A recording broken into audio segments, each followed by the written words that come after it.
Hey guys, and welcome back to another exciting video here at Juicy Reviews. I know, it's been a very long time since I've uploaded, but a lot of stuff has happened.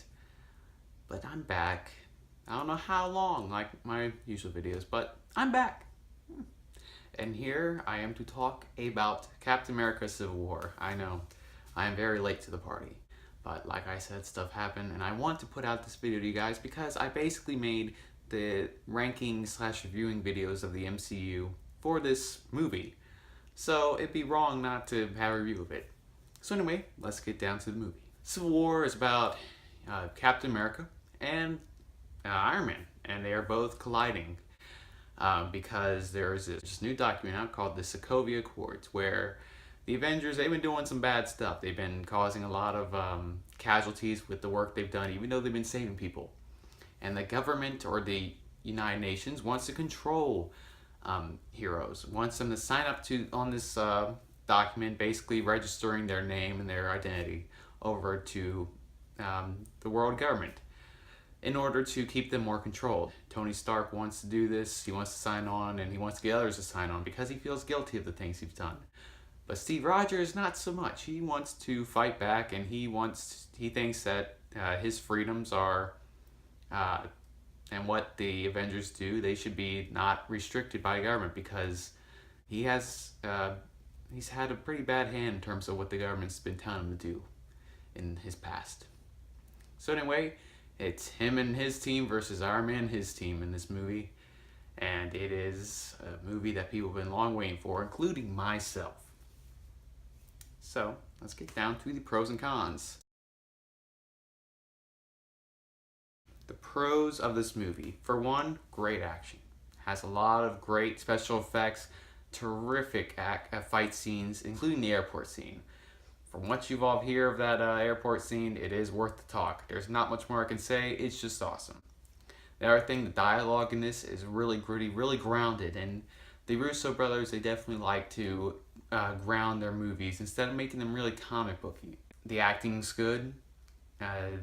There's a lot of scenes that I do like out of this, and I like how it's very realistic and it's very, like I said, grounded in terms of these heroes. It's not like they're going and fighting to save the world. They're pitted against one another.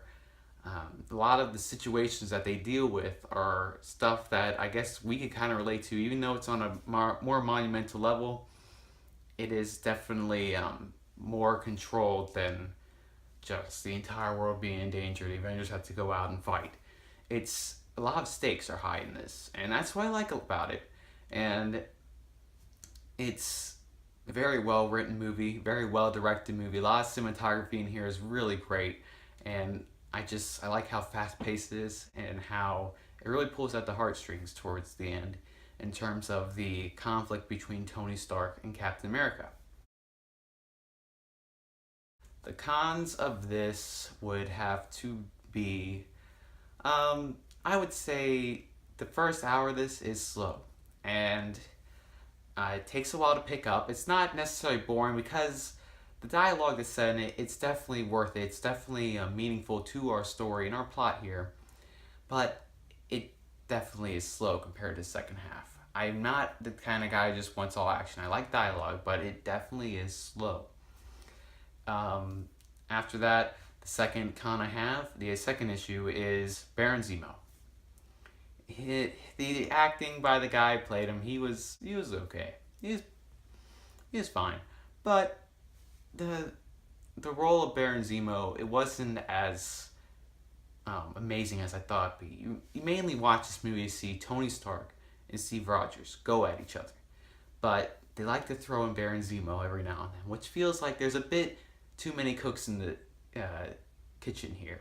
They didn't really need him. Baron Zemo could have been left out, and we would have been fine with it. I think that because there's rumors swirling around that he may be in Black Panther, they may have just put him in to just lay a foundation for him for later releases. But I'd rather him just like them go all out with him and make him great in this release, and then just have him be done. And that'd be it.